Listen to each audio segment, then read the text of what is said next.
देशात सर्वात कठीण आणि यात्रेकरूंची शारीरिक आणि मानसिक परीक्षा घेणारी यात्रा म्हणजेच बाबा अमरनाथ। दरवर्षी जून जुलै महिन्यात या यात्रेला सुरुवात होते। हिमालयाच्या कुशीत तब्बल 13,500 फूट उंचीवर चढून गेल्यानंतर बाबा बर्फानींचं दर्शन होतं। शिवाय पाकिस्तानची सीमा जवळच असल्यानं यात्रेला कायमच हल्ल्याचा धोका असतो। यंदाची यात्रा नेमकी कशी सुरू झाली आहे यावर एबीपी माझाचे प्रतिनिधी अक्षय भाटकर यांचा थेट या यात्रेतून एक्सक्लुसिव्ह रिपोर्ट पाहूया। बम बम भोले बम बम भोले बम बम बोलिए शंकर भगवान की जय। हर हर महादेव।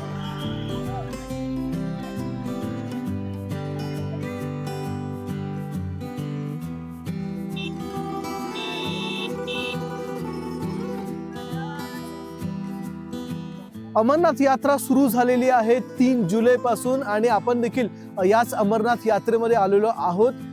या अमरनाथ यात्रेमध्ये येण्यासाठी तुम्हाला सुरुवातीला परमिट काढणं गरजेचं आहे, जे ऑनलाईन मिळतं। त्यानंतर तुम्ही ज्यावेळी या अमरनाथ यात्रेमध्ये याल त्यावेळी तुम्हाला RFID मिळेल।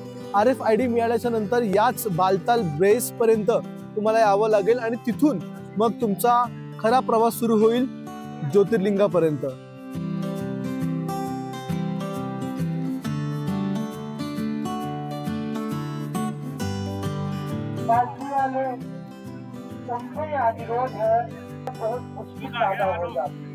जिन्होंने 6 घोड़े दिए हैं वो सोशल सेंटर पर प्रत्येक ठिकाणी चेकपोस्ट आहे। सकाळी 9 वाजेपर्यंत जे डोमिल जंक्शन आहे त्या डोमिल जंक्शन पर्यंत तुम्हाला अलाव करतात। त्याच्यानंतर डोमिल जंक्शनच्या पुढे तुम्हाला सोडत नाहीत। त्याच्यामुळे ज्यांना अमरनाथ यात्रेला यायचं असेल त्यांनी सगळ्यांनी हा सगळा विचार करून यायला पाहिजे। कृपया करके जो उनका साथी है उनका साथी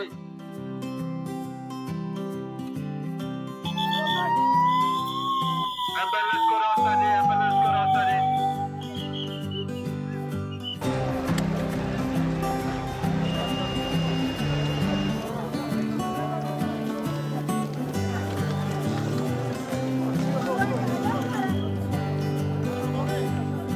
हा जो रस्ता आपण पाहत आहे हा बालतालवरून आलेला आहे, पण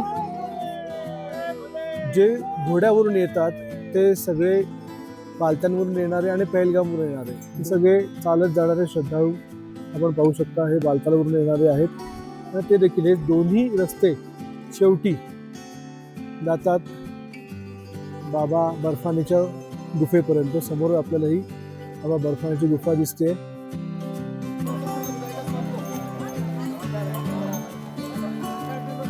जाने का रास्ता तो एक साइड में।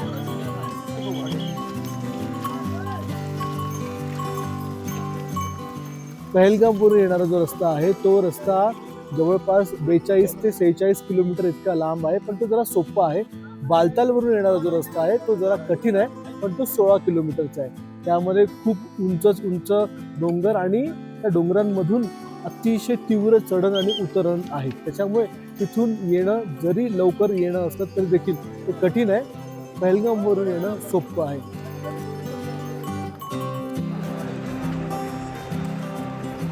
मी सध्या अर्ध्यापर्यंत पोहोचलो, म्हणजे ब्रॅडी टॉप बोलतात या जागेला, आणि त्या जागी मी सध्या पोहोचलेलो आहे। आणि इथे जे घोडेवाले आहेत किंवा जे श्रद्धाळू आहेत त्या सगळ्यांची खाण्याची जेवणाची सोय आहे, पण इथे पैसे देऊन तुम्हाला खावं लागेल। खाली ज्या ठिकाणी बेस कॅम्प आहे त्या ठिकाणी मात्र सगळीकडे भंडारे लागलेले आहेत, त्यामुळे त्या ठिकाणी तुम्हाला मोफत मेस का जेवण मिळतं।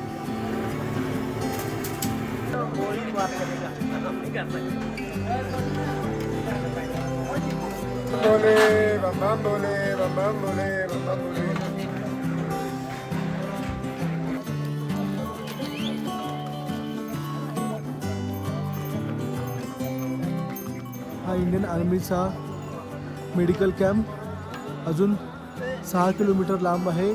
अमरनाथ बाबाची गुफा आणि हा मेडिकल कॅम्प या ठिकाणी आहे इंडियन आर्मीचा। इथे एक हेलिपॅड देखील दिसते आपल्याला, जे हेलिपॅड इमर्जन्सी इव्हॅक्युएशनसाठी आहे। जर अचानक काही झालंच तर लोकांना इथून इव्हॅक्युएट करायला बाहेर बालतालपर्यंत किंवा पहलगामपर्यंत घेऊन जायला हे हेलिपॅड आहे।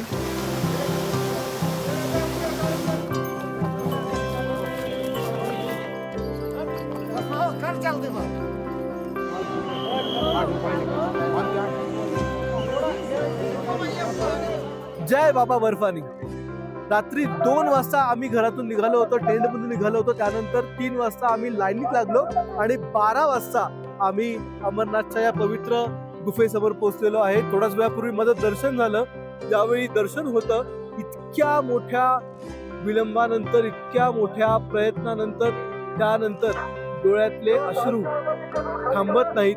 कारण की बाबा बर्फानीचं दर्शन घेण्यासाठी खूप कष्ट करावे लागतात. त्यानंतरच आपण बाबा बर्फानीचं दर्शन घेऊ शकतो, अमरनाथचं दर्शन घेऊ शकतो.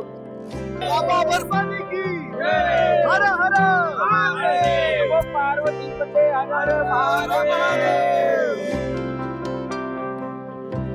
तुम्ही देखील पुढच्या वर्षी जर या यात्रेत येत असाल तर तुम्ही देखील ती सगळी तयारी करून या, जेणेकरून इथे आल्याच्या नंतर तुम्हाला त्रास होणार नाही. अक्षय भाटकर, एबीपी माझा, अमरनाथ यात्रा.